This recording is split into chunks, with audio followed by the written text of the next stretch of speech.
Aspirants welcome to our YouTube channel knowledge hub में आपका एक बार फिर से स्वागत है। स्टूडेंट्स, नॉलेज हब की इस क्लास में हम करेंगे मॉक टेस्ट सीरीज़। और ये जो मॉक टेस्ट सीरीज हमने चला रखी है, इसमें करेंगे हम Haryana CET group D practice set number 17। Haryana group D के लिए कंटिन्यू हम मॉक टेस्ट करवाने लग रहे हैं। 16 प्रैक्टिस सेट हमारे हो चुके, प्रैक्टिस नंबर 17 आज हम करने वाले हैं। 100 क्वेश्चन इस क्लास के अंदर होंगे और सभी का आपको डिटेल में सॉल्यूशन प्रोवाइड करवाया जाएगा। ये प्रैक्टिस सेट जो है ये HSSC के पैटर्न पर रहेगा, यानी कि जो आपका फाइनल पेपर आएगा ग्रुप डी का, उसी पैटर्न के आधार पर ये प्रैक्टिस सेट है जो तैयार किया गया है। 1 बाय 1 करके सभी क्वेश्चंस का हम डिटेल में आंसर इसमें देखने वाले हैं। किसी भी स्टडी मटेरियल की PDF के लिए, साथ में इस क्लास की PDF के लिए आप हमारा टेलीग्राम चैनल ज्वाइन करें। नॉलेज हब 7900 डिस्क्रिप्शन बॉक्स में लिंक दिया है, वहाँ पर आपको सारा डिटेल्ड मटेरियल की PDF मिलेगी। सारा कुछ स्टडी मटेरियल आपको PDF की फॉर्म में वहाँ पर मिलेगा। कोई अलग से स्पेसिफाइड PDF आपको चाहिए तो वहाँ पर आप मैसेज कर सकते हैं। तो चलिए, Haryana group D practice set number 17 आज हम इस क्लास में शुरू करते हैं। 100 क्वेश्चन होंगे, सारे के सारे 1 बाय 1 करके हम डिटेल में सॉल्यूशन इनका करेंगे। तो पहला क्वेश्चन जो है ये ज्योग्राफी से रिलेटेड है और इस प्रश्न में दिया है कि कथन और कारण दिया है। तो कथन दिया है कि प्रायद्वीपीय भारत की केवल 2 नदी नर्मदा और ताप्ती अरब सागर में गिरती हैं।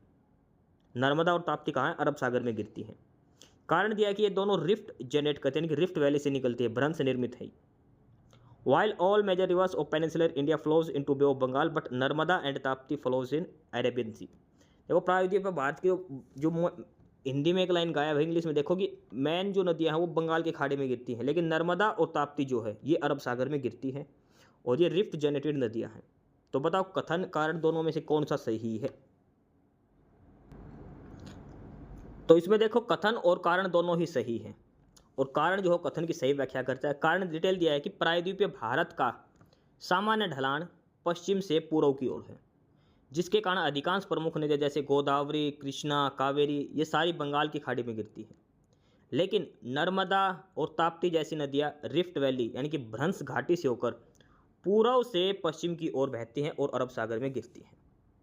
देखो, मोस्ट इंपॉर्टेंट है ये, पूर्व से पश्चिम की ओर बहने वाली नदियों में आती है कौन सी? नर्मदा, ताप्ती, ये सारी नदियाँ। और इस वजह से कहाँ गिरती है? अरब सागर में, क्योंकि रिफ्ट वैली दरार से होकर गुजरती है। और नॉर्मली जो है गोदावरी, कृष्णा, कावेरी जो मेन नदियाँ है प्रायद्वीपीय भारत की, वो कहाँ से कहाँ बहती है? पश्चिम से पूर्व की तरफ। ठीक है, ये चीज़ ध्यान रखना है। देखो, जो नदियाँ अरब सागर में गिरती है ये आपको देखो इस मैप में थोड़ा थोड़ा दिखाई दे रहा होगा। लूनी नदी, माही नदी, नर्मदा, ताप्ती, साबरमती ये सारी इधर अरब सागर में गिरती है। बाकी सारी भारत की नदियाँ इधर बंगाल की खाड़ी में आकर गिरती है। ठीक है, देखो ये ईस्टर्न साइड है, ये वेस्टर्न साइड है, तो लगभग बहती हैं इधर पश्चिम से पूर्व की तरफ। लेकिन नर्मदा, ताप्ती ये पूर्व से पश्चिम की तरफ बह के अरब सागर में गिरती हैं। ठीक है, तो इसका क्या उत्तर हो जाएगा कि ए और आर, यानी कि कथन और कारण दोनों सही हैं और कारण जो है वो कथन की सही व्याख्या करता है। ऑप्शन ए इसका पहले प्रश्न का उत्तर हो जाएगा। दूसरा प्रश्न है खालिस्तान भरो भीतर खालिस्तान जाओ। इसमें क्या क्रिया विशेषण आएगा? देखो, भीतर बहुधा जाओ, भीतर नहीं जाओ, भीतर केवल जाओ, ये आएगा भीतर मत जाओ। भीतर मत जाओ, अंदर मत जाओ, यानी कि ये ऑप्शन बी उत्तर होगा। तीसरा प्रश्न है कि सुल्तान मोहम्मद गौरी का भारत में प्रथम आक्रमण कहाँ पर हुआ था? मोहम्मद गौरी ने भारत पर पहला आक्रमण कहाँ किया था? तो मोहम्मद गौरी ने पहला आक्रमण करा था 1175 में। कहाँ पर? मुल्तान में। देखो, मुल्तान उस समय भारत का हिस्सा था, मत सोचना पाकिस्तान में। अब ये अब की बात नहीं, पहले की बात है। तो 1175 में जब आक्रमण करा तो मुल्तान पर किया था उसने। मुल्तान के करमादी यानी कि इस्माइली शासकों को हराकर उस पर विजय प्राप्त करी थी। 1175 में मुल्तान पर करी थी। ठीक है, मोहम्मद गौरी ने इस पहले आक्रमण में सफलता प्राप्त मिली और उसे मुल्तान को अपने कब्जे में ले लिया था। तो तीसरे प्रश्न का क्या उत्तर हो जाएगा? Option B Multan. कब करा था? 1175 में।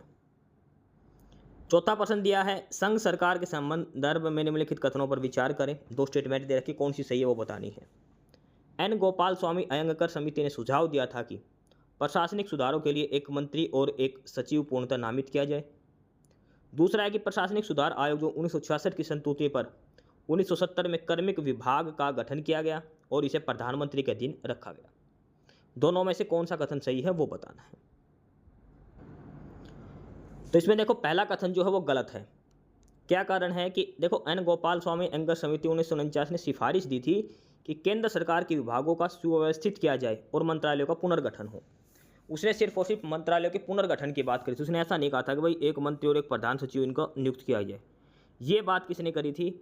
ये बात कही थी प्रथम प्रशासनिक सुधार आयोग ने कही थी कि हर डिपार्टमेंट एक मंत्री और एक सचिव को दिया जाए। अयंगार स्वामी उस रिपोर्ट में नहीं गई थी। ठीक है, तो ये पहला कथन इसका गलत है। दूसरा है ये सही है, जो प्रथम सुधार आयोग 1966 था उसकी सिफारिश पर डिपार्टमेंट ऑफ पर्सनल बनाया गया था। ठीक है, और इसे पीएमओ के अंडर किया गया था, सीधे प्रधानमंत्री के अंदर इसको किया गया था। ये दूसरा कथन बिल्कुल सही है। इसके बाद 1985 में इसको पुनर्गठन करके कार्मिक, लोक शिकायत और पेंशन मंत्रालय का रूप दिया गया था। तो प्रश्न नंबर 4 में कौन सा कथन सही है? केवल दूसरा कथन सही है, ऑप्शन बी इसका आंसर हो जाएगा प्रश्न नंबर 4 का। प्रश्न नंबर 5 है कि हरियाणा का कौन सा नेशनल पार्क शिवालिक की पहाड़ियों पर है? देखो शिवालिक की पहाड़ियाँ कहाँ हैं? उत्तर हरियाणा के अंदर, नॉर्थ हरियाणा यानी कि ऊपर की साइड, पंचकूला, अम्बाड़ा, ठीक है, यमुनानगर की side.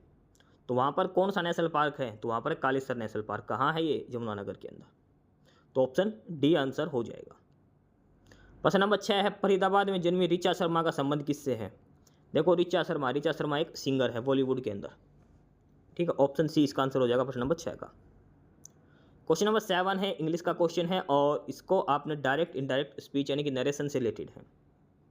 C requested him to wait there till she return, और इसको डायरेक्ट स्पीच में हमने करना है। तो उसने क्या कहा? रिक्वेस्ट करा, इसका मतलब she said to him please wait here till I return. ठीक है, ऑप्शन सी इसका आंसर हो जाएगा, please wait here till I return. देखो सी रिटर्न की जगह सी का कैसे में हो जाएगा? आई का, और देयर की जगह हेयर हो जाएगा। ठीक है, रिक्वेस्ट है इसलिए प्लीज वर्ड आ गया, ऑप्शन सी इसका आंसर हो जाएगा। प्रश्न नंबर 8 दिया है, टीवी या ट्यूबलाइट के सामने जलती हुई पेंसिल जैसी वस्तु को तेजी से घुमाने पर उसकी कई छवियां हमें दिखाई देती, इसका क्या कारण है? By rotating a burning pencil like body with speed in front of a TV और tubelight reflects so many images of that body, this is due to, किस प्रभाव के कारण ये होता है? तो यह होता है स्ट्रोबोस्कोपिक प्रभाव के कारण। स्ट्रोबोस्कोपिक प्रभाव के कारण होता है टीवी या ट्यूबलाइट में प्रकाश लगातार नहीं जलता बल्कि बहुत तेज गति से झपकता है, इसलिए हमें घूमती हुई वस्तु की कई अलग अलग छवियां एक साथ दिखाई देती है। टीवी के अंदर लाइट होती है ना, वो ऐसे ऐसे डॉट की फॉर्म में होती है, इस वजह से अलग अलग इमेज दिखाती है, और एक साथ कंटिन्यू प्रकाश नहीं होता, वो ऐसे फ्लक्चुएट करती रहती है, एक लाइट होने के बाद ऐसे। कौन सा प्रभाव है ये? स्ट्रोबोस्कोपिक प्रभाव इसको कहते हैं। तो प्रश्न नंबर 8 का ऑप्शन ए उत्तर हो जाएगा, स्ट्रोबोस्कोपिक इफेक्ट। आगे प्रश्न नंबर 9, हरियाणा में कौन सा त्यौहार जनवरी के महीने में मनाया जाता है? तो जनवरी में देखो 14 जनवरी की आती है मकर संक्रांति, उससे एक दिन पहले आता है 13 जनवरी, और उस दिन क्या होता है? लोहड़ी। तो ऑप्शन बी उत्तर हो जाएगा, लोहड़ी का त्यौहार मनाया जाता है जनवरी में। प्रश्न नंबर 10 दिया है, ये 4 ऑप्शन है, 4 में से तीनों में एक सीक्वेंस एक अलग है, वो बताना है। जैसे ए से डी गए 3 जोड़ दिया, डी से ई गए तो 2 जोड़ दिया, डी ई एफ और जी तीसरा, A B C D E F G 3 का गैप है। ऐसे देखो ए से वाई ये तो कम होने लग रहा है, ए से वाई में -3, वाई से डब्ल्यू में फिर -3, जेड से सी में गए तो +3, सी से एफ में गए +3, एल से ओ में गए +3, ओ से आर में गए फिर इधर भी 3, तो यानी कि ऑप्शन डी इसमें अलग हो जाएगा। ठीक है, देखो इधर आर से ओ में गए -3, इधर ओ से एल में गए -3, जी से डी गए -3, डी से ए गए -3, लेकिन डब्ल्यू से वाई गए +3, वाई से ए में गए +3, तो ऑप्शन डी इसमें अलग हो जाएगा। प्रश्न नंबर 11 है, खाद्य पदार्थों के परिरक्षण के लिए कौन सा यूज करते हैं, कौन सा रसायन यूज करते हैं खाद्य पदार्थों के परिरक्षण के लिए? तो हम करते हैं सोडियम बेंजोएट, सोडियम बेंजोएट। प्रश्न नंबर 12 की हाल ही में किस टीम ने रणजी ट्रॉफी 2026 का फाइनल जीता? रणजी ट्रॉफी 2026 किसने जीती है? तो जम्मू और कश्मीर ने फरवरी 2026 में खेले गए फाइनल मैच में कर्नाटक को पहली पारी की बढ़त के आधार पर हराकर इतिहास में पहली बार रणजी ट्रॉफी जीती है। पहली बार जम्मू कश्मीर ने रणजी ट्रॉफी जीती है इतिहास में, फरवरी 2026। किसको हराकर? कर्नाटक को। हुबली में खेले गए इस फाइनल में जम्मू ने 67 साल में अपने रणजी इतिहास में पहली बार ये चैंपियनशिप अपने नाम करी है। रणजी ट्रॉफी खेलते हुए 67 साल हो गए, उसमें पहली बार जम्मू कश्मीर ने रणजी ट्रॉफी जीती है कर्नाटक को हराकर। हुबली के अंदर ये फाइनल मैच हुआ था। ठीक है, जम्मू कश्मीर को 5 करोड़ मिले, उपविजेता टीम को 3 करोड़ रुपए दिए गए थे। तो प्रश्न नंबर 12 का क्या आंसर हो जाएगा? जम्मू कश्मीर। मोस्ट इंपॉर्टेंट प्रश्न है, ध्यान रखना, क्योंकि जम्मू कश्मीर ने पहली बार जीता है। इस क्लास की पीडीएफ के लिए आप हमारा टेलीग्राम चैनल ज्वाइन करें, नॉलेज हब 7900, डिस्क्रिप्शन बॉक्स में लिंक दिया है। काफ़ी सारी पीडीएफ, काफ़ी सारा स्टडी मटेरियल आपको नॉलेज हब टेलीग्राम चैनल पर दिया जाएगा। आगे है प्रश्न नंबर 13। हरियाणा पंजाबी साहित्य अकादमी के वर्तमान निर्देशक कौन है? Present director of Haryana Punjabi साहित्य अकादमी, वो कौन है, वो आपको इसमें बताना है। तो वो आएगा अश्वनी कुमार। प्रश्न नंबर 14 दिया है, फिल इन द ब्लैंक। खालिस्तान cream used for the pudding was very thick. Cream से पहले क्या आएगा? ए अन और द में से, तो इसमें आएगा द क्रीम। स्पेसिफिक क्रीम की बात की गई, the cream used for the pudding was very thick. Option B answer आ जाएगा, द। क्वेश्चन नंबर 15 दिया है, चूज द करेक्ट। ये देखो 2 सेंटेंस हैं, इनको जोड़ना है, ठीक है। I was afraid to open the door, he should follow me. तो इस किससे जुड़ेगा? तो ये जुड़ेगा लेस्ट से, lest. I was afraid to open the door lest he should follow me. Option A answer हो जाएगा। प्रश्न नंबर 16 है कि हरियाणा के किस मुख्यमंत्री ने शराब पर प्रतिबंध लगाया था? शराब पर प्रतिबंध किसने लगाया था, किस सीएम ने? तो हरियाणा के पूर्व मुख्यमंत्री चौधरी बंसीलाल ने राज्य में शराब प्रतिबंध लगाई। शराबबंदी करी थी चौधरी बंसीलाल ने। 31 जुलाई 1996 को शराबबंदी कर दी थी भाई। 31 जुलाई 1996 से हरियाणा में शराब बंद हो गई थी, ठीक है। महिलाओं के आग्रह पर शराबबंदी कर दी थी, लेकिन इससे फिर दूसरे राज्यों से दारू ज़्यादा आने लग गई थी, इसलिए यह आदेश 1 अप्रैल 1998 को वापस ले लिया गया था, 2 साल के बाद। भारी प्रशासनिक दिक्कत और राज्य से नुकसान। देखो सबसे ज़्यादा सरकार को फायदा होता है शराब से, भी ध्यान रखना, इसलिए सरकार शराबबंदी नहीं कर सकती। बहुत ज़्यादा रेवेन्यू मिलता है। आपने कोविड के टाइम में भी देखा होगा, सरकार ने शराब अलाउड कर दी थी, ठेके खुलेंगे भाई। तो शराबबंदी लागू कब हुई थी? 1996, 31 जुलाई 1996, और वापस हटा दिया गया था 1 अप्रैल 1998 को। यह आदेश वापस ले लिया गया था, ठीक है। तो प्रश्न नंबर 12 का ऑप्शन बी उत्तर हो जाएगा, चौधरी बंसीलाल। प्रश्न नंबर 13 है, bank of Madras. Bank of Madras, bank of Calcutta, bank of Bombay का विलय किस बैंक से? भाई 3 बैंक थे, बैंक ऑफ मद्रास, कलकत्ता और बॉम्बे। इन तीनों को मिलाकर कौन सा बैंक बनाया गया था? Madras bank, bank of Calcutta और बैंक ऑफ बॉम्बे, इनको 27 जनवरी 1921 को मिलाकर इंपीरियल बैंक ऑफ इंडिया बनाया गया था। 3 बैंक थे, इनको मिलाकर बना दिया था इंपीरियल बैंक ऑफ इंडिया। कब? 27 जनवरी 1921 में। बाद में 30 अप्रैल 1955 इसी का नाम बदलकर स्टेट बैंक ऑफ इंडिया कर दिया, जो वर्तमान में SBI बोलते हैं। जो बैंक है स्टेट बैंक ऑफ इंडिया, ये पहले था इंपीरियल बैंक 1921 में, और इससे पहले 3 बैंक थे अलग अलग, bank of Madras, bank of Calcutta और बैंक ऑफ बॉम्बे। इनको मिलाकर बना दिया गया था इंपीरियल बैंक ऑफ इंडिया। तो कौन सा बैंक बनाया गया था? इंपीरियल बैंक ऑफ इंडिया, जो बाद में SBI बन गया था। ऑप्शन सी आंसर हो जाएगा। प्रश्न नंबर 18 है, नज़दीक आती रेलगाड़ी की सीटी की आवाज़ बढ़ती जाती है और जब ट्रेन दूर जाती है तो आवाज़ घटती जाती है, क्या है? देखो हम यहाँ खड़े हैं, ट्रेन इधर से हमारी साइड आएगी तो ट्रेन का हॉर्न एकदम बढ़ता सुनाई देगा, और जैसे ट्रेन आगे जाएगी उसके हॉर्न का प्रभाव कम हो जाएगा। किस वजह से होता है? ये होता है डॉपलर इफेक्ट से, डॉपलर के प्रभाव के कारण। आपको डॉपलर इफेक्ट है वो गूगल करके पढ़ लेना है, साउंड की इंटेंसिटी से संबंधित है। ऑप्शन डी आंसर हो जाएगा। 19 प्रश्न है, श्रावण मास में शुक्ल पक्ष की तृतीया को कौन सा त्यौहार मनाया जाता है? सावन महीने में, अभी सावन चल रहा है तो सावन के महीने में शुक्ल पक्ष यानी कि शिवरात्रि के बाद, शुक्ल देखो शिवरात्रि होती है जब कृष्ण पक्ष होता है, उसके बाद शुक्ल पक्ष शुरू हो जाता है अमावस्या के बाद, तब आती है तीज। तीज से एक दिन पहले क्या आता है? सिंधारा। उसके बाद क्या आती है? तीज आती है। तो ऑप्शन सी आंसर हो जाएगा। प्रश्न नंबर 20 है, प्रो कबड्डी लीग सीजन 12 का खिताब किसने जीता? प्रो कबड्डी लीग सीजन 12 और ये जीता था दबंग दिल्ली केसी ने। प्रो कबड्डी लीग सीजन 12 का टाइटल किसने जीता था? दबंग दिल्ली केसी। ऑप्शन डी आंसर हो जाएगा प्रश्न नंबर 20 का। प्रश्न नंबर 21 है, गुलाब फरीद साबरी एक क्या कौन से गायक थे? तो ये कव्वाली गायक। क्या थे? कव्वाली और सूफी दोनों ही आएगा इसका आंसर। कव्वाली गायक थे वैसे तो, ठीक है। ऑप्शन बी लगाना पहले, अगर ऑप्शन बी नहीं है तो ऑप्शन सी सूफी लगाना है, दोनों चीज़ ध्यान रखनी है। प्रश्न नंबर 22 है, कौन सा रोग फंगस की वजह से होता है? कवक की वजह से। देखो मुख्य जो हमारी चमड़ी के रोग है ना, जैसे खुजली, दाद वगैरह, खुजली हो गया, दाद वगैरह, यानी कि डर्मेटाइटिस, जो स्किन से संबंधित बीमारियां हैं वो फंगस से होती है। जैसे खुजली होना, दाद होना, ये सारे फंगस से होते हैं। ऑप्शन बी आंसर हो जाएगा प्रश्न नंबर 22 का। प्रश्न नंबर 23 है कि परमाणु रिएक्टर क्या है? परमाणु रिएक्टर क्या है? तो देखो, परमाणु रिएक्टर को आणविक भट्टी के रूप में सबसे अच्छी तरह से वर्णित किया जा सकता है। यह एक नियंत्रित उपकरण के रूप में कार्य करता है, जहां ऊष्मा और बिजली उत्पन्न करने के लिए परमाणु विखंडन श्रृंखला प्रतिक्रिया होती है। एनर्जी और इलेक्ट्रिसिटी बनाई जाती है परमाणु रिएक्टर में आणविक भट्टी के रूप में। तो प्रश्न नंबर 23 का क्या आंसर हो जाएगा? ऑप्शन डी, मोलिकुलर फर्नेस है। ठीक है, आगे है प्रश्न नंबर 24। प्रश्न नंबर 24 दिया है कि मानव शरीर में ऑक्सीजन का अभिगमन होता है। जो ऑक्सीजन हम खींचते हैं नाक से सांस लेके, वो शरीर में कैसे कैसे जाती है? तो देखो, जैसे सबसे पहले हमने नाक से ऑक्सीजन खींची, वो कहाँ गई? फेफड़ों के अंदर। कहाँ गई? फेफड़ों के अंदर।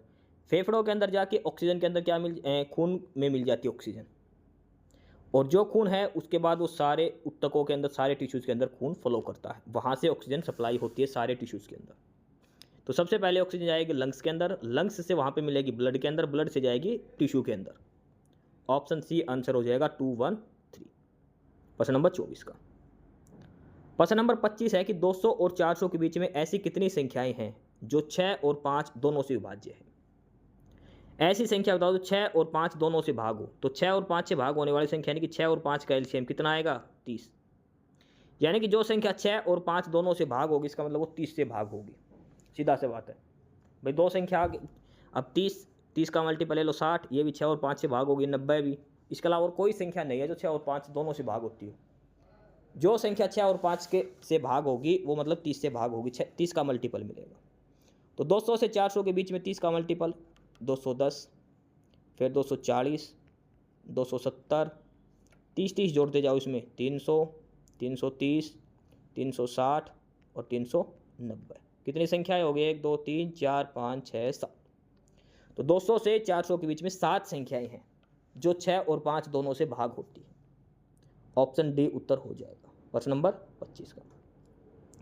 प्रश्न नंबर 26 है कि चरखी दादरी के निम्नलिखित में किसके साथ सीमा नहीं लगती? देखो, चरखी दादरी जिला है भिवानी से अलग करके बनाया गया था 2016 के अंदर। अब यह बताओ, चरखी दादरी की बाउंड्री किससे लगती? झज्जर से लगती है। भिवानी से तो लगनी है, महेंद्रगढ़ से लगती है। इसकी बाउंड्री हिसार से नहीं लगती। चरखी दादरी की बाउंड्री हिसार डिस्ट्रिक्ट से नहीं लगती। ऑप्शन सी उत्तर हो जाएगा प्रश्न नंबर 26 का।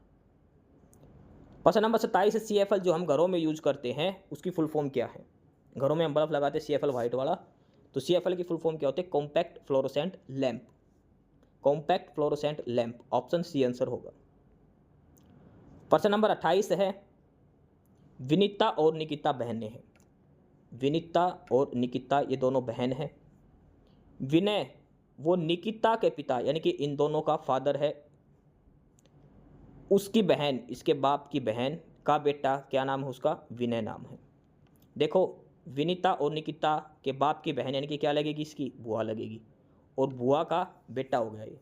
तो विनय का विनीता से क्या संबंध है? तो विनय क्या लगेगा उसका? विनीता या निकिता का? तो विनय लगेगा बुआ का बेटा। बुआ का बेटा, बुआ का बेटा क्या होता है? कजिन ब्रदर, इंग्लिश में बोलते हैं cousin brother. Option D answer हो जाएगा प्रश्न नंबर 28 का। इस क्लास की PDF के लिए आप हमारा टेलीग्राम चैनल ज्वाइन करें, नॉलेज हब 7900, डिस्क्रिप्शन बॉक्स में लिंक दिया है। काफ़ी सारी PDF, काफ़ी सारा स्टडी मटेरियल आपको नॉलेज हब टेलीग्राम चैनल पर दिया जाएगा। प्रश्न नंबर 29, निम्न में से हार्मोन की रासायनिक प्रकृति कौन सी है? Which of the following are the chemical nature of hormones? Hormone की केमिकल नेचर क्या केमिकल नेचर होता है? वे वो अमीनो एसिड ड्राइव्ड होते हैं, या प्रोटीन के होते हैं, फिर केवल स्टेरॉइड होते हैं, या ऑल ऑफ अबोव? तो इसका उत्तर आएगा ऑप्शन डी, उपरोक्त सभी। रासायनिक प्रकृति के आधार पर हमारे शरीर में पाए जाने वाले हार्मोन इन सभी श्रेणी यानी कि अमीनो एसिड ड्राइव्ड, स्टेरॉइड और प्रोटीन से होते हैं। जैसे अमीनो एसिड से उत्पन्न हार्मोन कौन कौन से हैं इसमें? जैसे एनिनेफ्रिन, नोर एपिनेफ्रिन और थायरोक्सिन। स्टेरॉइड्स वाले जैसे टेस्टोस्टेरोन, एस्ट्रोजन और कोर्टिसोल।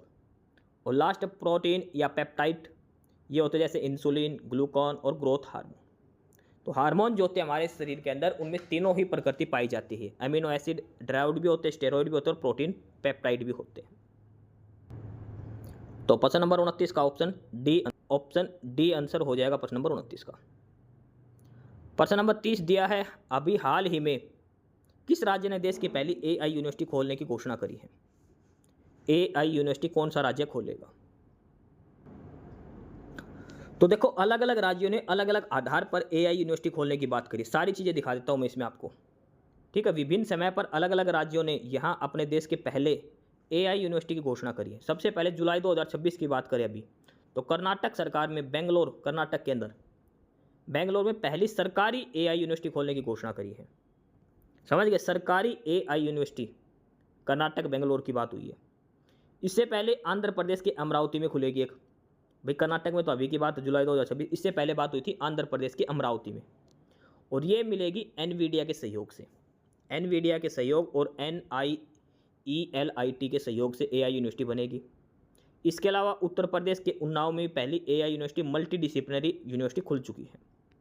देखो अलग अलग 4 यूनिवर्सिटी खुलेगी, अलग अलग मैं बताता हूँ एआई की कौन कौन सी है।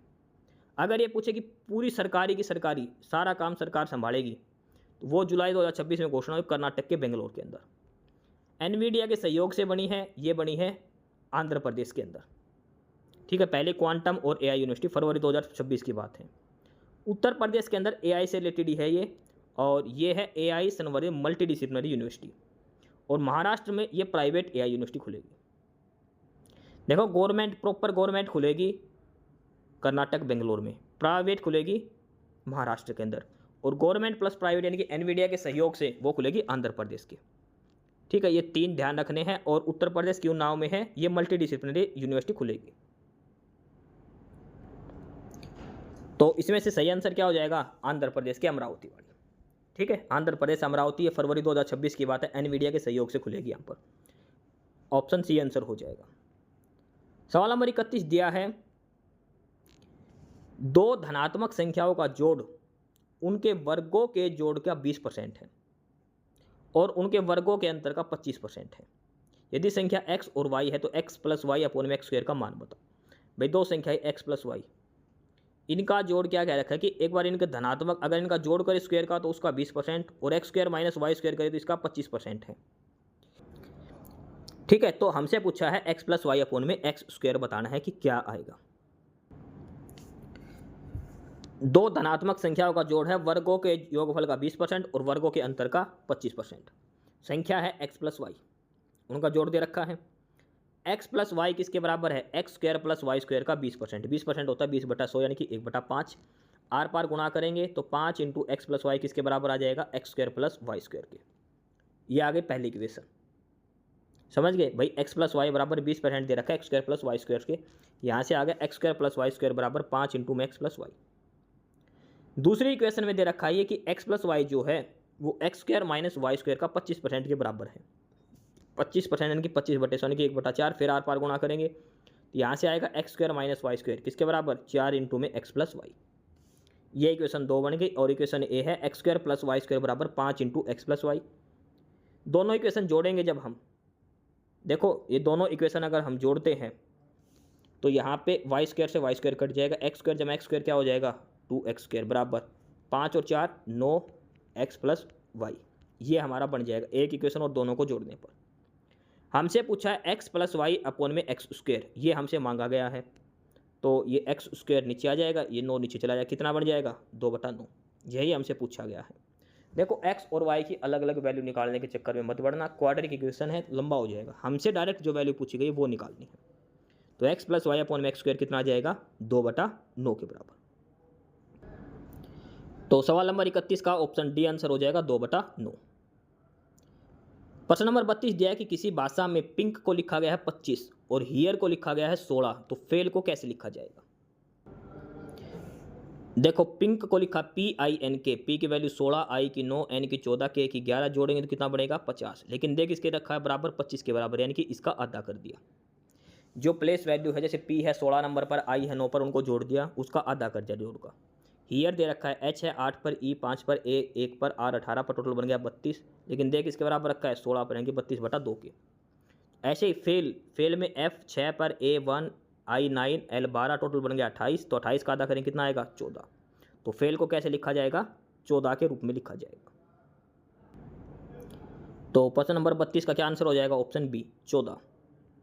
प्रश्न नंबर 33 है, कर्मधारय समास का उदाहरण नहीं है। देखो कर्मधारय समास का, जिसमें पहला प्रथम पद प्रधान हो, छुट भैया यानी कि छोटे वाला भैया। काली मिर्च, मिर्च कैसी है? काली। भला मानस यानी कि मानस कैसा है? भला। लेकिन सरासर ये कर्मधारय समास का उदाहरण नहीं है। ये कौन सा समास है? अव्ययीभावी समास है। सरासर शब्द कौन सा है? अव्ययीभावी समास। ऑप्शन बी उत्तर हो जाएगा। प्रश्न नंबर 34, हाल ही में महर्षि दयानंद यूनिवर्सिटी रोहतक में आयोजित फिल्म फेस्टिवल में हरियाणा केंद्रीय विश्वविद्यालय यानी कि सेंट्रल यूनिवर्सिटी जो हरियाणा महेंद्रगढ़ में, वहाँ पर उसी किस डॉक्यूमेंट्री फिल्म को प्रथम स्थान प्राप्त हुआ है? एमडीयू रोहतक के अंदर एक फिल्म फेस्टिवल हुआ था, तो सेंट्रल यूनिवर्सिटी ऑफ हरियाणा की तरफ से एक डॉक्यूमेंट्री फिल्म प्रेजेंट की गई थी जिसको पहला स्थान मिला है। कौन सी फिल्म थी वो? तो महर्षि दयानंद यूनिवर्सिटी यानी कि रोहतक, एमडीयू रोहतक में आयोजित हरियाणा फिल्म फेस्टिवल में हरियाणा केंद्रीय विश्वविद्यालय के पत्रकारिता एवं जनसंचार विभाग के विद्यार्थियों द्वारा बनाई गई डॉक्यूमेंट्री फिल्म है हरिबंगा। हरिबंगा फिल्म ने प्रथम स्थान प्राप्त करा है। सेंट्रल यूनिवर्सिटी ऑफ हरियाणा जो महेंद्रगढ़ में है उसकी है हरिबंगा डॉक्यूमेंट्री फिल्म, उसने पहला स्थान प्राप्त करा है। इसके अलावा तीसरे नंबर पर भी इनकी एक दूसरी फिल्म रही है और वो है जोहड़ एक द्रोहर।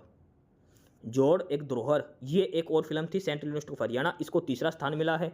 हरिबंगा है, इसको पहला स्थान मिला। तो प्रश्न नंबर 34 का क्या आंसर हो जाएगा? ऑप्शन बी, हरिबंगा जो डॉक्यूमेंट्री फिल्म थी उसको मिला था अवार्ड।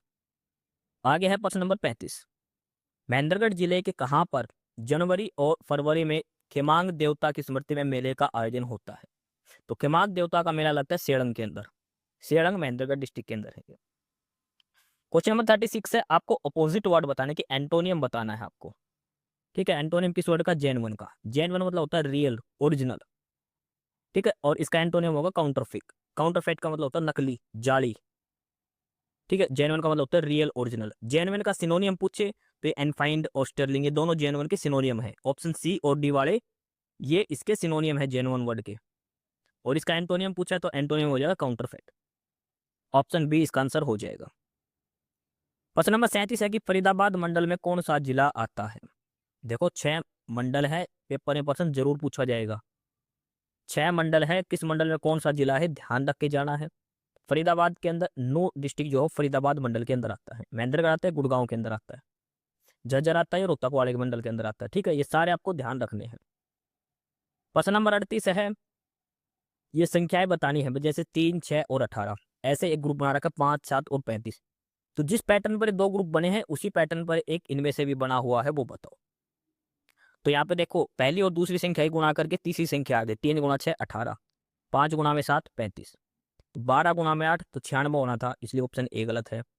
14 गुणा 6 84 बिल्कुल सही है। 12 7 84, ये 84 होना था, 74 ये भी गलत है, और ये 13 भी गलत है। देखिए ऑप्शन सी उत्तर हो जाएगा। पहली और दूसरी संख्या गुणा करने पर तीसरी संख्या आती है। प्रश्न नंबर 39 है, यमुना नदी हरियाणा के किस जिले से प्रवेश करती है? यमुना नदी हरियाणा में किस जिले से? तो ये आती है यमुनानगर के अंदर। यमुनानगर नाम इसलिए पड़ा था कि यमुना नदी यहाँ से हरियाणा में प्रवेश करती है, यमुनानगर के अंदर। ऑप्शन ए उत्तर होगा। सवाल नंबर 40 दिया है, एक स्कूल में लड़कों और लड़कियों की संख्या का अनुपात है 35:39 और दोनों की संख्या का औसत है 740। तो लड़कों की संख्या कितनी है? देखो लड़के और लड़कियों की संख्या, टोटल संख्या कितनी दे रखी है? देखो 35x मान लो लड़के हो गए और 39x हो गई लड़कियां। दोनों का जोड़ करें टोटल कितना आ गया? 74x। ये तो आ गई हमारे पास टोटल संख्या, लेकिन इनका एवरेज दिया है। एवरेज मतलब आधा, समझ गए? इसका आधा करेंगे यानी कि 74/2 इंटू में x किसके बराबर है? ये 740 के बराबर। तो x की वैल्यू कितनी आएगी? 74 से 10 पे कट जाएगा, 10 दूनी 20, तो x का मान कितना आएगा? 20 आएगा। x का मान कितना हो गया? 20 हो गया। तो इसने पूछा कि लड़कों की संख्या, लड़कों की संख्या कितनी थी? 35x, तो 35 गुणा 20 करें कितना आएगा? 700 आएगा। ये चीज ध्यान रखना है। यहाँ पे औसत दिया 740, टोटल 740 नहीं दे रखा। इसने कहा लड़का प्लस लड़की दोनों की एवरेज टोटल 740 बच्चे हैं। एवरेज का मतलब होता है x प्लस वाई, दो संख्या तो बटे में 2, ये दिया 740, यानी कि 35x प्लस 39x बटे में 2 बराबर 740 दिया है। यहाँ से x का मान आएगा 20। तो लड़के पूछे, लड़के कितने थे? 35x, यानी कि 35 गुणा 20 700। ऑप्शन सी उत्तर हो जाएगा सवाल नंबर 40 का। 41 का है कि मलयालम लेखक वासुदेव नायर का निधन हुआ है, वे किस राज्य से संबंधित थे? वासुदेवन नायर। तो देखो प्रसिद्ध मलयालम लेखक एम टी वासुदेव नायर दक्षिण भारत के केरल राज्य से थे। इनका निधन हुआ था 25 दिसंबर 2024 को केरल के कोझिकोड जिले में। ठीक है, केरल के रहने वाले थे, मलयालम भाषा के कवि थे, उपन्यासकार थे और इनकी प्रसिद्ध रचना का नाम ध्यान रखना में रंदामुझम। रंदामुझम इनकी प्रमुख रचना थी। तो क्या आंसर हो जाएगा ऑप्शन सी, केरल राज्य से संबंधित थे। 42 नंबर है कि नसीबपुर जो नारनौल में, उसको किस रूप में जाना जाता है? भाई नसीबपुर नारनौल किस लिए प्रसिद्ध है? मराठों की विजय, 1857 की क्रांति, औरंगजेब का आक्रमण या तैमूर का अत्याचार। हरियाणा के नारनौल क्षेत्र में स्थित नसीबपुर का मैदान 1857 की क्रांति यानी कि प्रथम स्वतंत्रता संग्राम का ऐतिहासिक युद्ध के रूप में जाना जाता है। 16 नवंबर 1857 को यहाँ के राजा राव तुलाराम के नेतृत्व में क्रांतिकारी और ब्रिटिश सेना के बीच एक भीषण युद्ध हुआ था। तो 1857 की क्रांति के नाम से महत्वपूर्ण स्थान रखता है नसीबपुर। राव तुलाराम के नेतृत्व में यहाँ पर अंग्रेजों ब्रिटिश सेना के बीच में एक युद्ध हुआ था। तो प्रश्न नंबर 42 का ऑप्शन सी उत्तर हो जाएगा 1857 की क्रांति। 43 है कि किस मुगल शासक की फतेहाबाद में उसके नाम पर एक मस्जिद है? फतेहाबाद में एक मस्जिद है और आपको पता हो कौन सी मस्जिद है? वो हुमायूं की मस्जिद। हुमायूं की मस्जिद है फतेहाबाद के अंदर। ऑप्शन सी उत्तर हो जाएगा। सवाल नंबर 44, ये सिंप्लीफिकेशन का सवाल है। देखो पेपर में सिंप्लीफिकेशन का एक सवाल जरूर आएगा। तो देखो ये सोल्व होता बोर्ड मार्क्स से पहले, ब्रैकेट, फिर ऑफ, फिर डिवाइड, फिर मल्टीप्लाई, फिर एडिशन और फिर सब्सट्रैक्शन। देखो सबसे पहले ये ब्रैकेट सोल्व होगा। तो 6 तिया 18, 18 में से 5 गए तो ठीक है, और फिर ये वापस फिर 5 जुड़ गए तो वापस 18 बन गया। ये पूरे दोनों ब्रैकेट वापस कितने बन गए? 18। 18 फिर गुना 3 करो, 18 तिया 54 प्लस 12, 54 और 12 66, 66 प्लस 5 कितना बढ़ गया? 73। ऑप्शन बी उत्तर हो जाएगा सवाल नंबर 44 का। इस क्लास के पीडीएफ के लिए आप हमारा टेलीग्राम चैनल ज्वाइन करें, नॉलेज हब 7900, डिस्क्रिप्शन बॉक्स में लिंक दिया है। काफी सारी पीडीएफ, काफी सारा स्टडी मटेरियल आपको नॉलेज हब टेलीग्राम चैनल पर दिया जाएगा। अगला है प्रश्न नंबर 45, मोहम्मद बिन तुगलक ने अपनी राजधानी दिल्ली से कहां स्थानांतरित करी हुई थी? मोहम्मद बिन तुगलक की राजधानी थी दिल्ली, तो उसने दिल्ली से कहां ले गया था? देखो मोहम्मद बिन तुगलक को पढ़ा लिखा अनपढ़ भी कहा जाता है, ध्यान रखना। पढ़ा लिखा अनपढ़ मोहम्मद बिन तुगलक को कहा जाता है।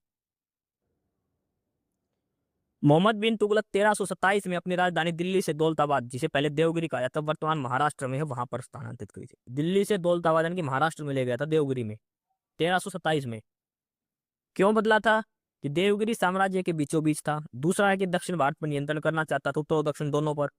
और मंगोलों के आक्रमण, देखो दिल्ली पर आक्रमण आसान था, वहां पर जो है दौलताबाद वहां पर मुश्किल था, इसलिए शिफ्ट करना चाहता था।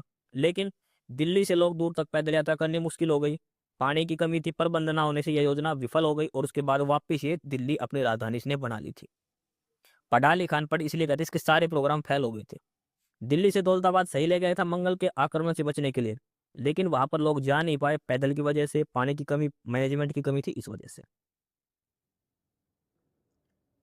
तो प्रश्न नंबर 45 का ऑप्शन बी उत्तर हो जाएगा दौलताबाद, दिल्ली से दौलताबाद ले गया था। फिल इन द ब्लैंक है, you need to make special make other feel that you are second blank none. Second to none एक होता है फ्रेज है, ये सेकंड टू नन यानी कि इसके अलावा दूसरा कोई नहीं। सेकंड टू नन ये फ्रेज है पूरे की पूरी, second to none. Option B answer आ जाएगा। 47 नंबर क्वेश्चन नंबर 47, गैसोहोल क्या है? गैसोहोल क्या है? तो गैसोहोल है इथाइल अल्कोहल पेट्रोल का मिक्सचर। इथाइल अल्कोहल होता है इसमें 90% और 10% होता है पेट्रोल। इथाइल अल्कोहल में 10% पेट्रोल बनाए तो बनेगा गैसोहोल। ऑप्शन ए आंसर हो जाएगा क्वेश्चन नंबर 47 का। क्वेश्चन नंबर 48 है कि कौन सा तीर्थ हरियाणा के कुरुक्षेत्र जिले में नहीं है? कुरुक्षेत्र में नहीं है। देखो माँ भद्रकाली जो शक्तिपीठ है वो भी है, वहां पर माँ का टकना गिरा था। ज्योतिसर है जहां पर भगवान श्री कृष्ण ने अर्जुन को गीता का उपदेश दिया था। पेहवा पड़ता है, ये भी कुरुक्षेत्र के अंदर, लेकिन भीमा मंदिर जो है ये पंचकुला के अंदर है। ठीक है, भीमा देवी मंदिर है, ये पंचकुला के अंदर है। ऑप्शन ए जो है वो कुरुक्षेत्र में नहीं है। प्रश्न नंबर 49 देखो, जबरदस्त प्रश्न है पॉलिटी का, काफी अच्छा प्रश्न है ये, कि संविधान के अनुच्छेद के अनुसार प्रोहिबिशन जो रिट है, प्रतिषेध रिट है, वो उसके बारे में बताना है। रिट है ना 5 प्रकार की, उसमें एक रिट है प्रतिषेध यानी कि प्रोहिबिशन। न्यायिक और अर्धन्यायिक प्राधिकरणों के विरुद्ध जारी की जाती है। अधीनस्थ न्यायालय को उसके मामले में आगे बढ़ने से रोकती है। किसी व्यक्ति को एक सार्वजनिक पद पर बने रहने से रोकती है जिसका वह अधिकारी नहीं है। प्रतिषेध प्रोहिबिशन रिट के बारे में 3 स्टेटमेंट दे रखी है, कौन सी सही है वो आपको बताना है। तो देखो इन 3 स्टेटमेंट में से कि पहली और दूसरी 2 स्टेटमेंट सही है। ठीक है, रिट जो होती है वो सुप्रीम कोर्ट और हाई कोर्ट दोनों जारी कर सकते हैं। भाग 3 के जो मौलिक अधिकार है उसमें दिया गया है। अनुच्छेद 32 के तहत तो सुप्रीम कोर्ट जारी करता है और अनुच्छेद 226 के तहत हाई कोर्ट रिट है वो जारी करता है। 5 प्रकार की रिट है, सुप्रीम कोर्ट जारी करता है अनुच्छेद 32 के तहत और हाई कोर्ट जारी करता है अनुच्छेद 226 के तहत। अब है प्रतिषेध यानी कि निषेध वाली, इसका मतलब सीधा मना करना, जो प्रोहिबिशन जो है उसके बारे में। तो इसमें देखो स्टेटमेंट दे रखी थी कि निचली अदालत के खिलाफ एक उच्च न्यायालय द्वारा जारी करता है, ताकि बाद वाले को अपने अधिकार क्षेत्र के बाहर से रोका जा सकते। जो दूसरी स्टेटमेंट दे रखी थी, अपर कोर्ट है वो अपने से लोअर कोर्ट को रोक देता भाई, इससे ये जो स्टेट अपने जो न्याय अधिकार क्षेत्र से बाहर है इस पर डिसीजन नहीं देना। पहले स्टेटमेंट थी कि न्यायिक और अर्ध न्यायिक पराधिकारियों के विरुद्ध ही जारी की जाती है, ये भी सही है। ठीक है, पहली और दूसरी स्टेटमेंट सही है। तीसरी गलत है कि प्रशासनिक अधिकारी, विधायी निकाय और निजी व्यक्तियों के खिलाफ जारी ये नहीं की जाती, तीसरी स्टेटमेंट गलत दी गई थी। ठीक है, देखो रिट होती है 5 प्रकार की। पहली है बंदी प्रत्यक्षीकरण, भाई किसी को अरेस्ट किया तो उसको अदालत में लेके जाना है। परमादेश, ये निचले अदालत को आदेश देते हैं कि अपने कर्तव्य निभाने के लिए। ये प्रोहिबिशन वाला है कि न्यायिक और अर्ध न्यायिक को जारी करते हैं कि किस मामले में कार्रवाई आपको रोकनी है, किस में करनी है। और ये परमादेश और ये अधिकार प्रत्यक्ष, ये 5 प्रकार की रिट होती है। तो इसमें से पहली और दूसरी स्टेटमेंट सही है, तीसरी गलत है, यानी कि ऑप्शन ए उत्तर हो जाएगा केवल पहली और दूसरी स्टेटमेंट सही है। आगे है प्रश्न नंबर 50। किस पंक्ति में सभी शब्द व्यंजन संधि के उदाहरण हैं? सभी शब्द व्यंजन संधि के उदाहरण हैं। तो इसमें जो व्यंजन संधि का उदाहरण है वो ऑप्शन बी, अनुच्छेद, वागिश और दिग्गज। ऑप्शन बी के तीनों एग्जाम्पल जो है वो तीनों व्यंजन संधि के उदाहरण है। प्रश्न नंबर 51 है, मुंह में राम बगल में छुरी कहावत का क्या अर्थ है?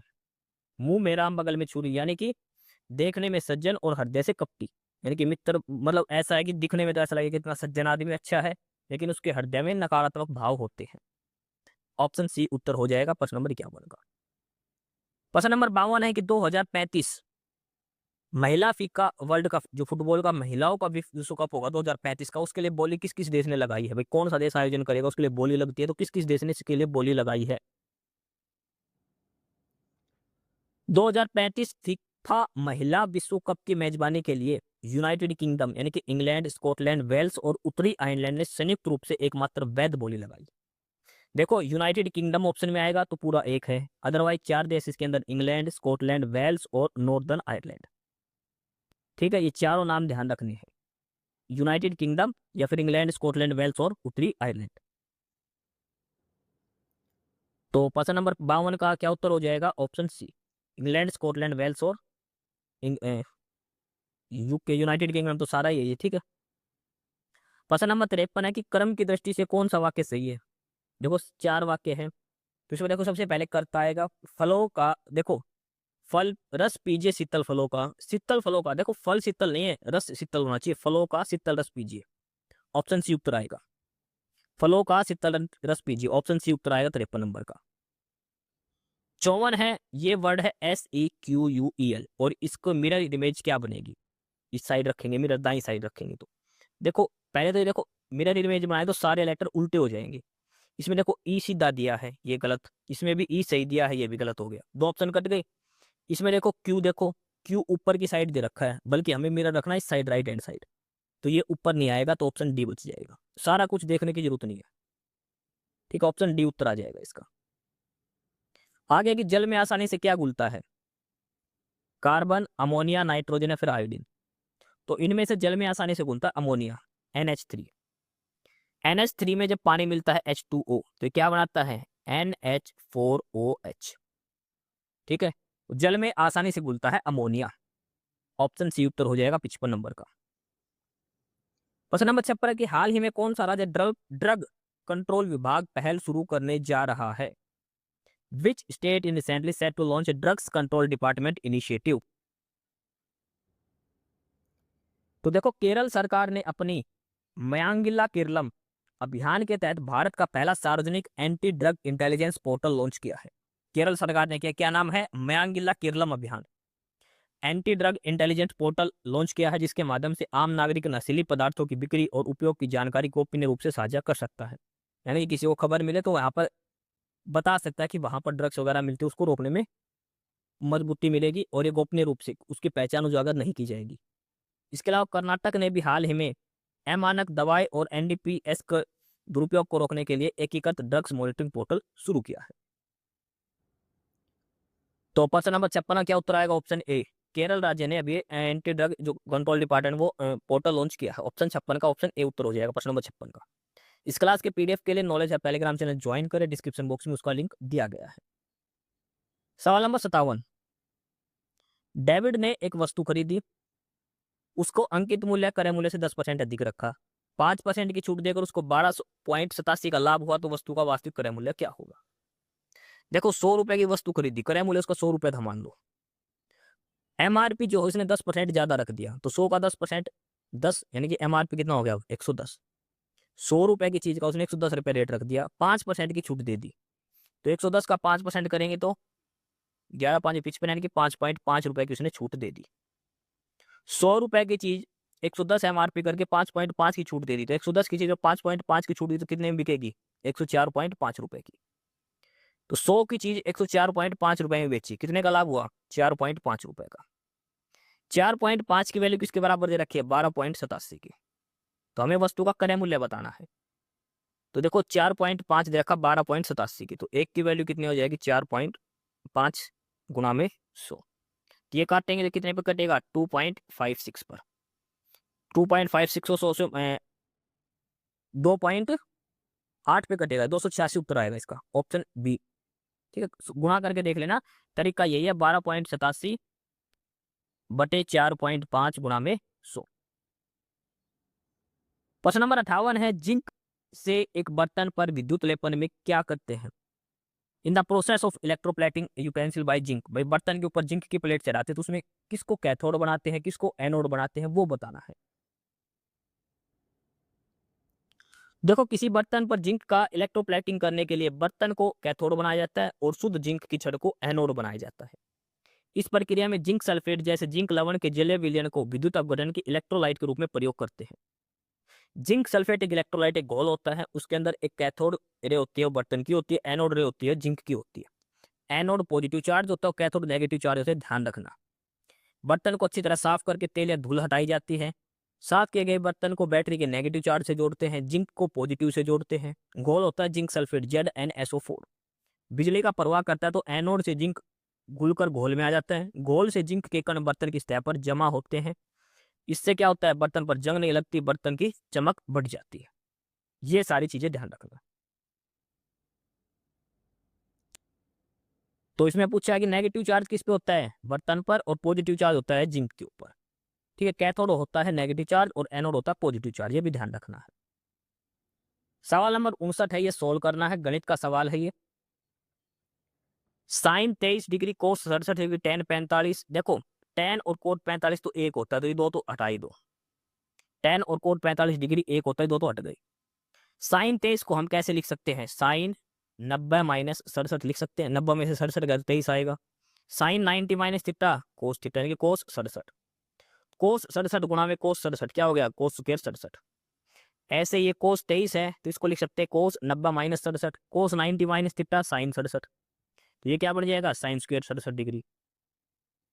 साइन स्क्वायर थीटा जमा कोस स्क्वायर थीटा किसके बराबर होता है? 1 के बराबर। तो ऊपर का जब सारा कुछ सोल्व किया तो हमारे पास कितना बचा? 1 बटे में 2। साइन 45 किसके बराबर होता है? 1 बटे √2। कोस 45 1 बटे √2।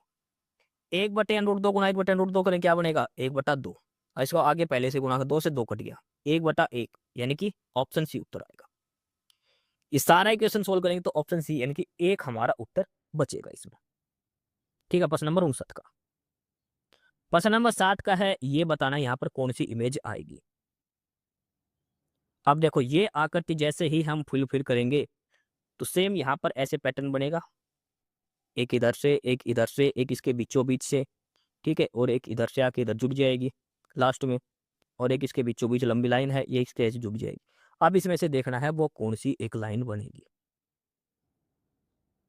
तो देखो ध्यान से, ये ऑप्शन डी वाली जो है वो इसका आंसर हो जाएगा, ऑप्शन डी।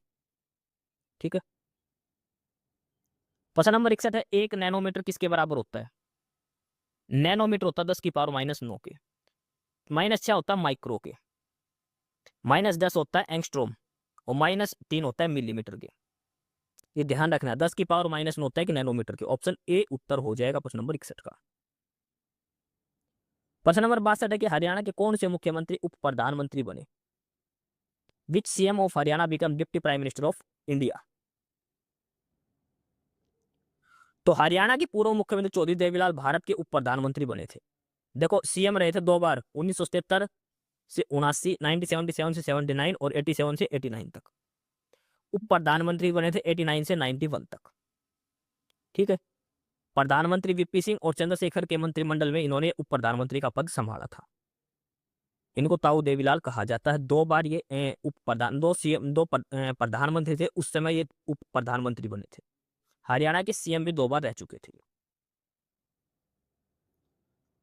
तो क्या आंसर आएगा? ताऊ देवीलाल, ऑप्शन ए उत्तर हो जाएगा। प्रश्न नंबर 63 है कि हरियाणा राज्य में देवी रक्षक योजना कब आरंभ हुई?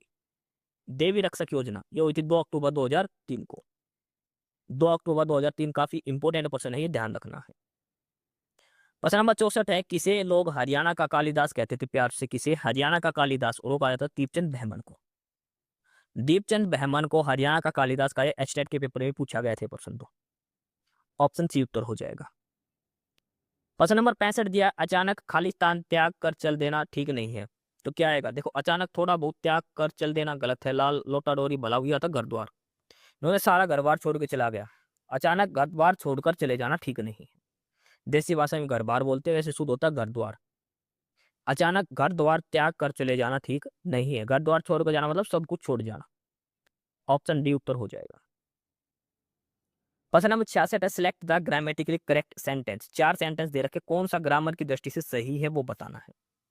देखो सी भी सही है, इज गोइंग टू सिलेक्ट। अब देखो फर्नीचर आएगा, द फर्नीचर आएगा, ए फर्नीचर आएगा, फिर एन फर्नीचर आएगा, सिर्फ ये बताना है। फर्नीचर से पहले कोई आर्टिकल आएगा या नहीं, सिर्फ इतना बताना। बाकी सारे सेंटेंस सेम है आगे पीछे से, ये बताना क्या आएगा, कौन सा सेंटेंस आएगा। इसमें देखो इसको स्पेशल फर्नीचर चाहिए, जिसको उसको जो फर्नीचर चाहिए वो वह सिलेक्ट करने जा रहे हैं, तो इसका मतलब आएगा the furniture. The furniture, option B वाला सेंटेंस सही है। 67 दिया है, ये श्रृंखला दे रखी, सीरीज दे रखी है, ये बताना लास्ट में क्या आएगा। देखो 524 से 533 गया, कितना बढ़ गया? 9। 533 से 544 गया, कितना बढ़ गया? 11। 544 से 557 गया, कितना बढ़ गया?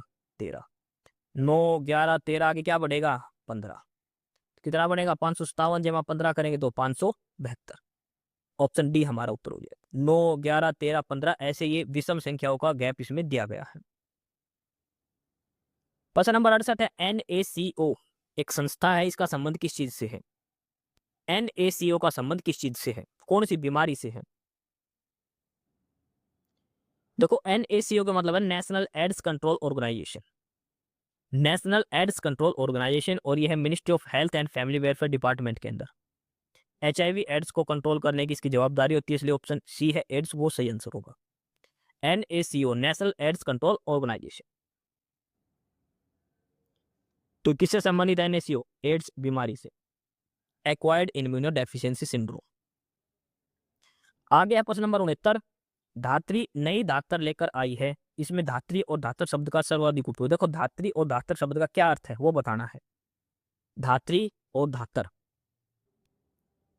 देखो धात्री नए धातर लेकर आई है, इसमें धात्री और धातर, तो इसका मतलब है माता और बर्तन। धात्री का प्रयोग माता के लिए और धातर का बर्तन के लिए। धात्री, धात्री का अर्थ देखो क्या क्या अर्थ होता है धात्री शब्द का? माता, दूध पिलाने वाली दाई या फिर पालने वाली स्त्री, धात्री। धातर का अर्थ होता है बर्तन या पात्र, ये ध्यान रखना है। तो प्रश्न नंबर 69 का आंसर हो जाएगा माता और बर्तन। धात्री का मतलब माता और धातर का मतलब बर्तन। Question number 70, fill in the blank. The ship was wrecked and every man, woman and child blank drawn. देखो एवरी वर्ड यूज किया गया है, तो इसके साथ इज, एम, इज, आर आएगा, फिर वाज और वर क्या आएगा? देखो पहली बात है पास्ट टेंस में है तो इज आर तो आने से रहा। वाज या वर में से एक आएगा। सबसे पहले तो हमने ऑप्शन एलिमिनेट कर दिए। अब बताओ इसके साथ सिंगुलर हेल्पिंग वर्ब आएगी या फिर प्लूरल आएगी, वो हमने इसमें बताना है क्या आएगी। तो देखो इसमें एक छोटी सी चीज देखो, एवरी वर्ड है, ईच, एवरी, यहाँ पे सिंगुलर वर्ड यूज किए थे, मैन, वुमेन, तो इसका मतलब वाज आएगा। ऑप्शन ए आंसर हो जाएगा क्वेश्चन नंबर 70 का। इस क्लास के पीडीएफ के लिए आप टेलीग्राम चैनल ज्वाइन करें, डिस्क्रिप्शन बॉक्स में लिंक दिया है, नॉलेज हब 7900 करके हमारा टेलीग्राम चैनल है। प्रश्न नंबर 71, दो गोले के पृष्ठ क्षेत्रफल का अनुपात है 49:25, तो उनके आयतन का अनुपात क्या होगा। दो सरफेस स्फेयर हैं, उनका सरफेस एरिया का रेशियो है 49:25, तो उनके वॉल्यूम का रेशियो हमें बताना है, क्या रहेगा। देखो गोले का एरिया क्या होता है 4πr², और आयतन क्या होता है 4/3πr³। 4πr² का रेशियो दे रखा है अलग अलग, R1 R2 दो निकलेगी यहाँ से। बड़े की मान ली कैपिटल आर, एक गोले की रेडियस मान ली बड़ी आर, एक की मान ली छोटी आर। 4π ये करेंगे सोल्व, तो आर और आर का अनुपात आएगा 7:5। ठीक है, दोनों की रेडियस का अनुपात कितना आएगा 7:5, क्योंकि 4π से 4π कर दिया, ये बनेगा r/r, इसका होल स्क्वायर बराबर 49/25, स्क्वायर टाइम तो रूट आएगा, तो 49 किसका बनेगा 7, 25 का बनेगा 5। तो बड़ा आर और छोटा आर का अनुपात आ गया 7/5, 7:5। यानी कि बड़े आर की वैल्यू 7 लेनी, छोटे की 5 लेनी है। तो 4/3πr³, तो 4/3π से पाई कट जाएगा, यानी कि बड़ा आर क्यूब यानी कि 7 की क्यूब और एक 5 की क्यूब, 343:125, ये वॉल्यूम बनेगा। एक ध्यान रखना, अनुपात का मतलब ये मान लो बटे का ही भाग होना ही होता है। 2:3 को हम 2/3 लिख सकते हैं, ध्यान रख लेना। तो 7 की क्यूब और 5 की क्यूब यानी कि 343:125 हमारा उत्तर हो जाएगा ऑप्शन डी वाला। प्रश्न नंबर 72 दिया है, केंद्र सरकार की राष्ट्रीय स्वास्थ्य संरक्षण योजना से बाहर निकलने वाला पहला राज्य कौन सा था। सेंट्रल गवर्नमेंट ने स्कीम चलाई थी, नेशनल हेल्थ प्रोटेक्शन स्कीम। कौन सा राज्य था जो बाहर निकल गया, तो उस समय निकला था बाहर, और वहां पर सरकार थी ममता दीदी की, कहां से, पश्चिम बंगाल। सेंटर की नेशनल हेल्थ प्रोटेक्शन स्कीम से पश्चिम बंगाल राज्य ने अपने आप को बाहर कर लिया था।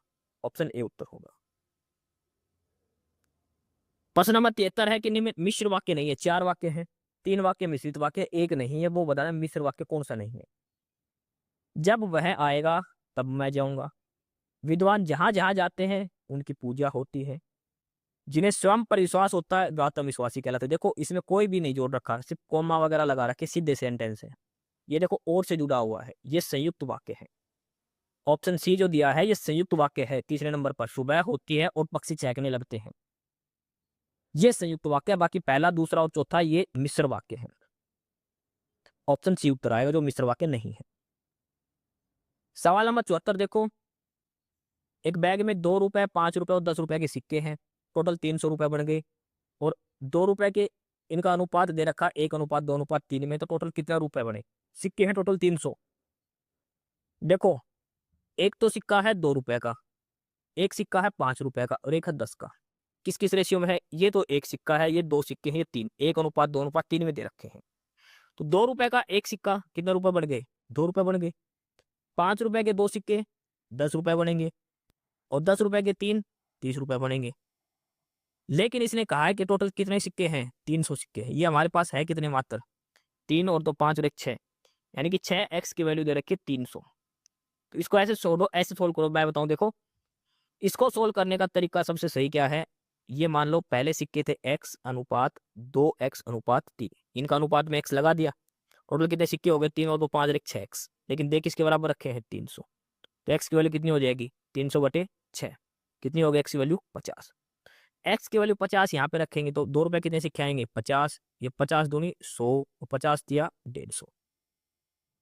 2 रुपए के 50 सिक्के हैं, 5 रुपए के 100 सिक्के हैं, और 10 रुपए के 150 सिक्के हैं। 2 रुपए के 50 सिक्के, 50 दूनी 100, कितने रुपए बनेंगे 100 रुपए, प्लस 5 रुपए के 100 सिक्के कितने बनेंगे 5 गुणा में 100 500 रुपए, प्लस 10 रुपए के 150 सिक्के यानी कि 1500 रुपए। जोड़ो 1500 5 2000, 2000 जमा 100 2100। ऑप्शन डी उत्तर होगा। सबसे पहले जो अनुपात दे रखा है इसको कुल सिक्के के बराबर रखना है, x + 2x + 3x = 300, x की वैल्यू आएगी 50, तो यानी कि 2 रुपए कितने सिक्के हैं x यानी कि 50, आगे है 2x यानी कि 5 रुपए के 100 सिक्के, और 10 रुपए के 150 सिक्के, उनकी रुपए वैल्यू जोड़ने हैं। ऑप्शन डी उत्तर आएगा 2100 रुपए। प्रश्न नंबर 75 है, भारत पाकिस्तान के बीच चल रहे हालातों के मद्देनजर हरियाणा सरकार द्वारा गठित सिटीजन एडवाइजरी कमेटी का अध्यक्ष कौन होगा?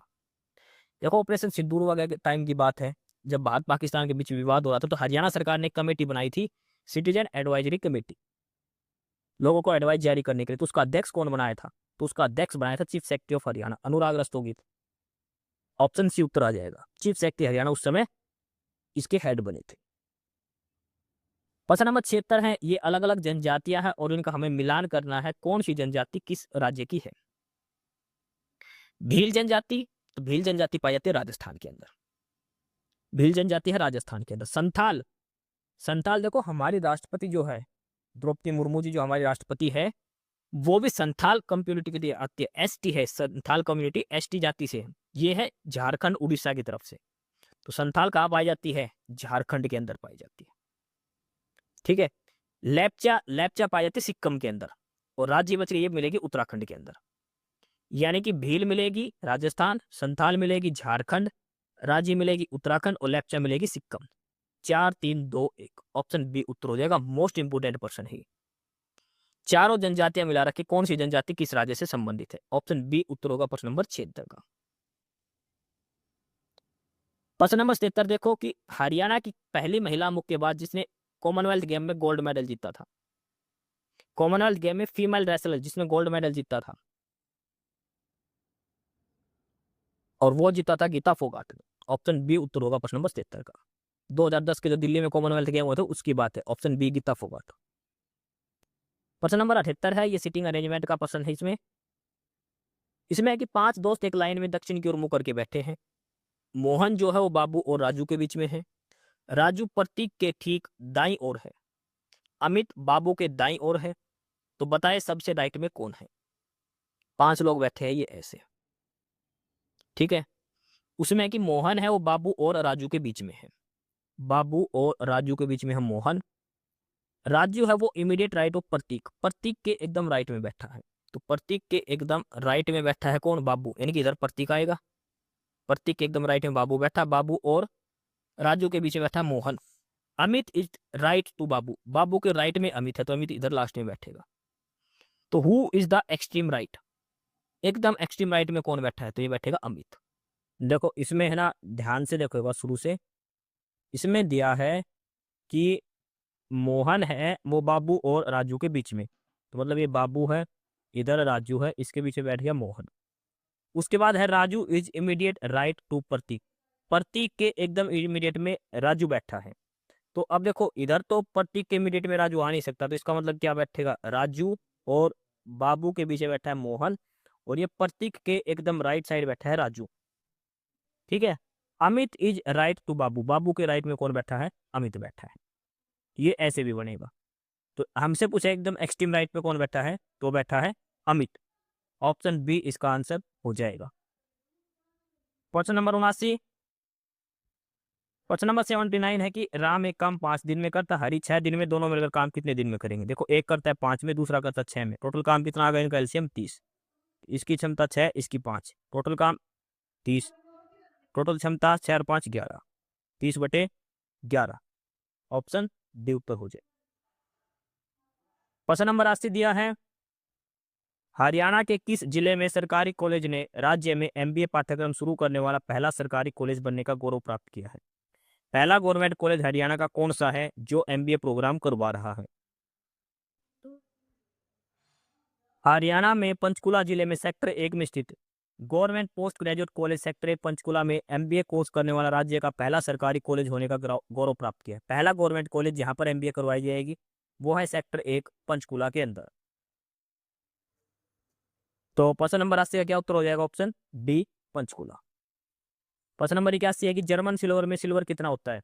देखो जर्मन सिल्वर एकमात्र ऐसा है जिसके अंदर सिल्वर होता ही नहीं है। जर्मन सिल्वर के अंदर सिल्वर कितना होता है? 0%। कोई सिल्वर नहीं होता जर्मन सिल्वर के अंदर, ये ध्यान रखना। ऑप्शन सी उत्तर हो जाएगा। इस क्लास के पीडीएफ के लिए आप हमारा टेलीग्राम चैनल ज्वाइन करें, नॉलेज हब 7900, डिस्क्रिप्शन बॉक्स में इसका लिंक दिया गया है। आगे कि आपको वेन डायग्राम बनाना है, किस किस के बीच में रिलेशन? धातु, सोना और चांदी, मेटल, गोल्ड और सिल्वर। तो देखो सोना और चांदी दोनों धातु है, तो यानी कि सोना और चांदी एक धातु है। भार वाला धातु हो गया, एक सोना हो गया और एक चांदी हो गया। ऑप्शन सी वाला वेन डायग्राम इसका बनेगा। प्रश्न नंबर 83 है, ईरानी ट्रॉफी किस खेल से संबंधित है? ईरानी ट्रॉफी और ये संबंधित है किससे? क्रिकेट से। ईरानी ट्रॉफी भारत में क्रिकेट प्रथम श्रेणी क्रिकेट से संबंधित है ये, ठीक है, प्रथम श्रेणी क्रिकेट से संबंधित है। इसकी शुरुआत करी थी बीसीसीआई द्वारा, ठीक है, बीसीसीआई द्वारा 1959-60 में रणजी ट्रॉफी के 25 साल पूरे होने के उपलक्ष्य से शुरू किया था इसको। और इसका नाम भारतीय क्रिकेट बोर्ड के लंबे समय तक पदाधिकारी रहे ZR ईरानी के नाम पर रखा गया है। हर साल एक मैच होता है, रणजी ट्रॉफी की जो विजेता टीम है वो और रेस्ट ऑफ इंडिया टीम के बीच में मैच खेला जाता है, वो होता है ईरानी ट्रॉफी। तो प्रश्न नंबर 83 का ऑप्शन ए उत्तर हो जाएगा, क्रिकेट से है, ठीक है। प्रश्न नंबर 84 है, सिटिंग अरेंजमेंट है और इसमें देखो विनय, विनोद, विकास, वासु, वैभव, वरुण और विशाल 7 लोग हैं जो केंद्र की तरफ मुंह करके बैठे हैं और ये इनकी सिटिंग अरेंजमेंट दे रखे, कौन कहाँ कैसे बैठा है आपको बताना। विकास के तुरंत दाएं कौन बैठा है, ठीक है, 7 लोग हैं। और अब इस क्वेश्चन को हम ऐसे ही बनाते हैं जैसे दिया गया है। 7 लोग होंगे तो ऐसे बैठेंगे, 3 6 और एक 7वां हो गया। इसने कहा कि Vasu is third to the right of Vikas, यहाँ पर विकास बैठा है, इसके थर्ड राइट में वासु बैठा है, फर्स्ट सेकंड थर्ड मतलब इधर कौन है? वासु बैठा है। Varun is second to the left of Vinay and second to the right of Vishal. Vaibhav is third to the right of Vinod and not immediate neighbour of Varun. अब इसमें देखो वरुण की पोजीशन दे रखी है एक, तो हम वरुण से शुरू करते हैं, ये छोड़ दो, वरुण से शुरू करो। Varun is second to the left of Vinay, ठीक है। जैसे ये 7 लोग हैं, वरुण जो है ये वरुण हो गया, ये second to the left of Vinay, यानी कि विनय यहाँ बैठेगा, विनय के सेकंड लेफ्ट में वरुण है। And second to the right of Vishal, तो विशाल के सेकंड राइट में मतलब विशाल इधर बैठा है, इसके सेकंड राइट में ये वरुण हो गया, ठीक है। इसके बाद है कि Vaibhav is third to the right of Vinod and not immediate neighbour of Varun. देखो वरुण के पास यहाँ भी वैभव नहीं है और यहाँ भी वैभव नहीं है, इसका मतलब वैभव इन दोनों जगह में से कहीं भी एक है, लेकिन विनोद के थर्ड राइट में दिया गया है। तो मतलब विनोद कहाँ बैठेगा?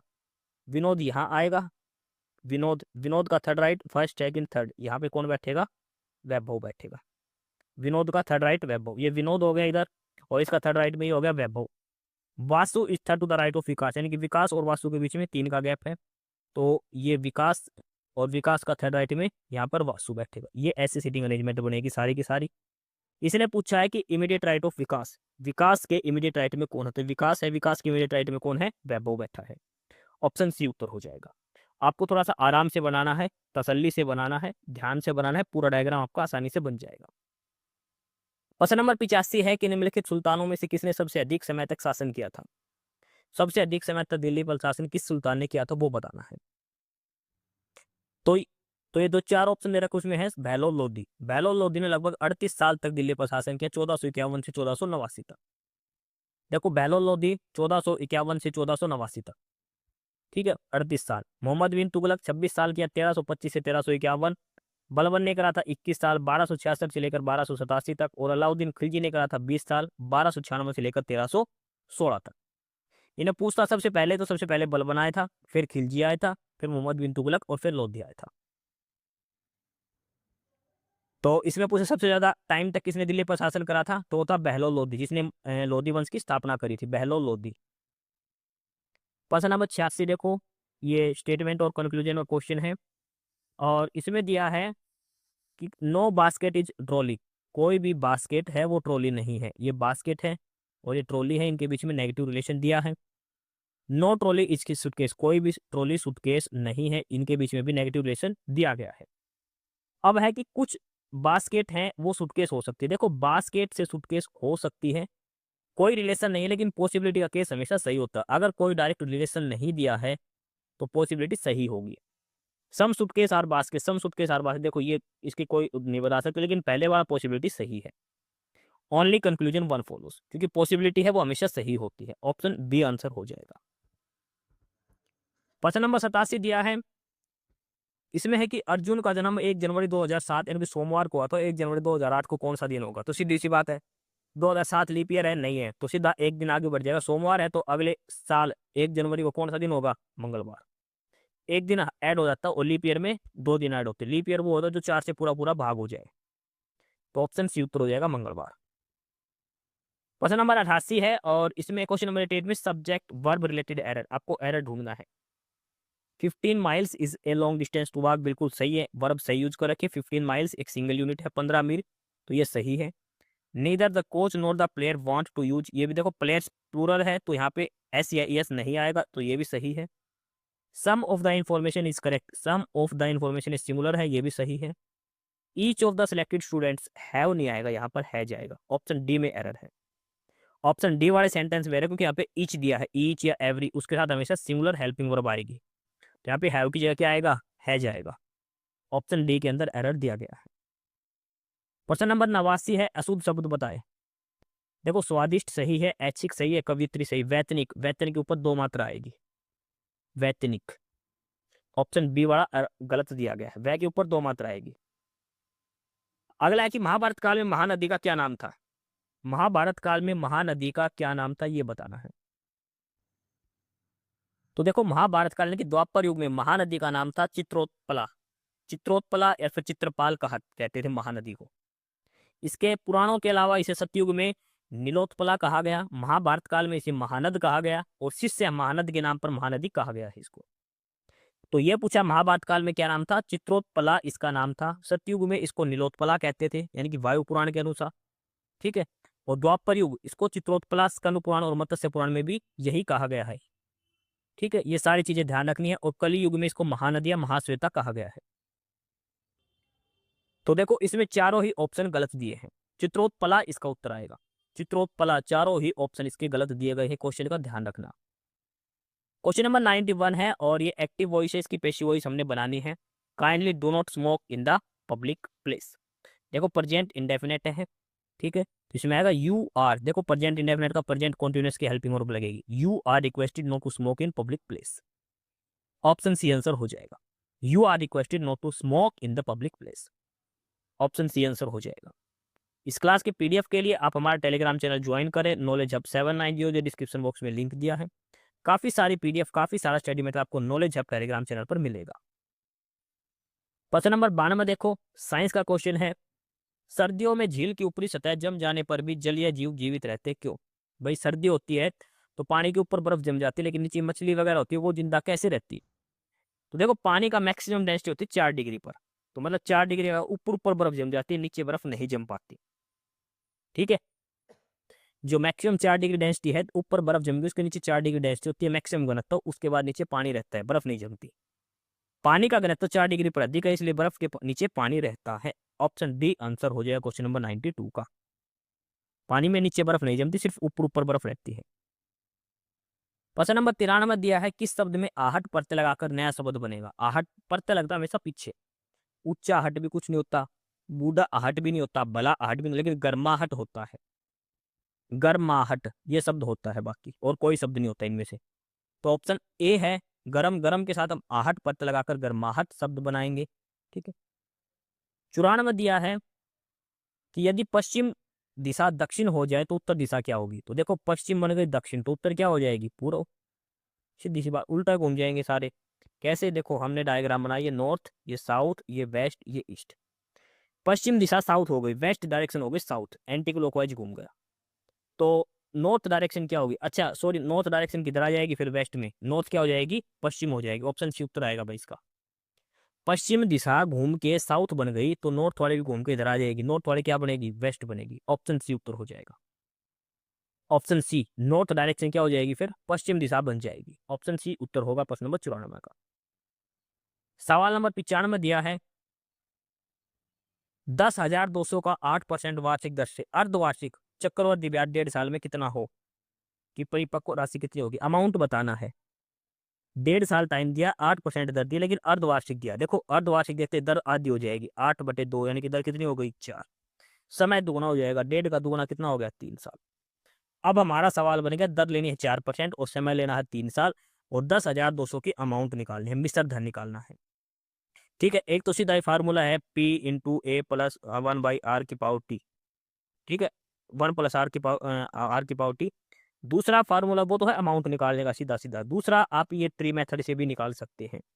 10,200 रुपए दिए हैं हमारे पास, ठीक है, 10,200, तो 4% निकालो 3 साल का, तो 10,200 का 4% निकालेंगे तो 400, 4 दूनी 8, 408 बनेगा। ये भी 408 बनेगा, ये भी 408 बनेगा।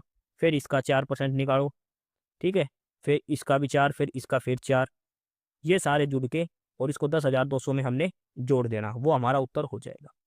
ठीक है, ऑप्शन सी शायद आंसर आएगा 11,473। एक बार आप सोल्व करके देख लेना, पॉइंटों में आंसर आएगा इसका।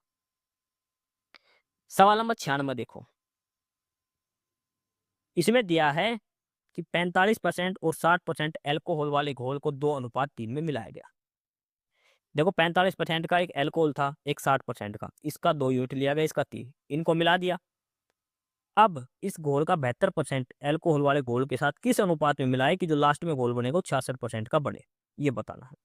ये जो घोल बन गया ना 45 और 60 का 2:3 में लेने के बाद, इस घोल को 72% वाले एल्कोहल के साथ मिलाना है, लेकिन किस अनुपात में मिलाए कि दोनों को मिलाने के बाद लास्ट में हमारा रिजल्टेंट मिक्सर कितने का बने, 66% एल्कोहल होना चाहिए, ये इसके अंदर पूछा गया है। देखो अब इसमें क्या करना है, एक तो है 45% का और एक है 60% का, ये है 2:3 में, यानी कि 45 वाले का 2 और 60% वाले का 3 यूनिट, तो कितनी पड़ेगी 90 जमा 270, और टोटल मिक्सर कितना है 2 जमा 3 5, तो 270/5 करेंगे तो एल्कोहल कितना परसेंट आ गया इसमें 54%। कितना आ गया 54%। भाई ये एक 45% था और ये दूसरा था 65%, और मिला के दिया तो इसमें आ गया 54%, 2:3 में लेने पर। ठीक है, इसमें एल्कोहल आ गया 45 और 60 वाले को मिलाकर, नया रिजल्टेंट में एल्कोहल आ गया 54%।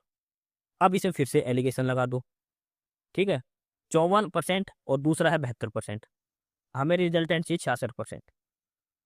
एक हमारा आ गया ना मिक्सर 54% का, दूसरा घोल है 72% का, किस अनुपात में मिलाया कि अंतिम मिश्रण 66% हो, तो एलिगेशन लगा दिया, तो 54, 66 में से 54 गया तो कितना बचेगा 12, और 66 में से 72 गए में 66 गए तो 6, 6:12, यानी कि 1:2, 6:12 है तो भी उत्तर ये आएगा, 1:2 तो यही उत्तर आएगा। तो प्रश्न नंबर 96 का ऑप्शन ए उत्तर हो जाएगा, 1:2 में ये मिलाना है। आगे है सवाल नंबर 97, इसमें दिया है कि एक मिश्र धातु में एल्यूमिनियम 30% है, 300 ग्राम एल्यूमिनियम प्राप्त करने के लिए मिश्र धातु की कितनी मात्रा होनी चाहिए। हमें 300 ग्राम एल्यूमिनियम प्राप्त करना है तो मिश्र धातु की कितनी मात्रा होनी चाहिए। ये मान लो कि एक मिश्र धातु है एक्स, और अगर वो मिश्र धातु एक्स है उसका 30% एल्यूमिनियम होगा तभी तो 300 ग्राम एल्यूमिनियम निकलेगा। भाई कोई भी मिश्र धातु है, हमने मान लिया कितनी अमाउंट की एलोय की एक्स किलो एल्यूमिनियम, एलोय में 30% एल्यूमिनियम है तो कितना ग्राम होगा ये 300 ग्राम। यही तो कहा उसने कि भाई 300 ग्राम हमें एल्यूमिनियम निकालना है। कोई भी एक एलोय है हमारे पास, एक मिश्र धातु है, मिश्र धातु मान के चलो 1,00,000 किलो की है, तो उसमें से 300 ग्राम 30% एल्यूमिनियम हो तो 300 ग्राम के बराबर है, समझ गए। तो x किलो मिश्र धातु है, उसका 30% 300 ग्राम के बराबर होना चाहिए, ये कह रखा है इसके अंदर। ठीक है, तो x और 30% मतलब नीचे करेंगे 100 बराबर 300, 30 से कटेगा 10 और 100 गुणा 10 1000, 1000 ग्राम बनेगा, क्योंकि 300 ग्राम दिया है तो x की वैल्यू है 1000 ग्राम, यानी कि 1 किलोग्राम। देखो एक बार तसल्ली से मैं फिर से समझा देता हूँ आपको।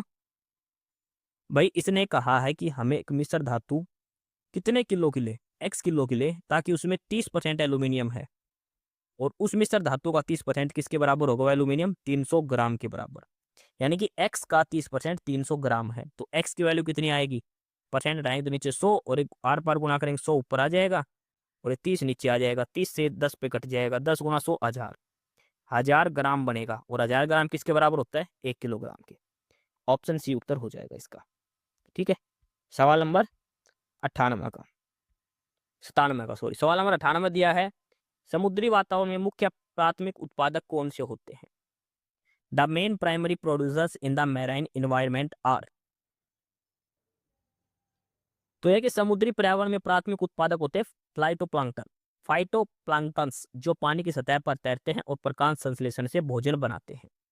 पानी के ऊपर तैरते प्रकाश संश्लेषण से ये अपना भोजन बनाते हैं।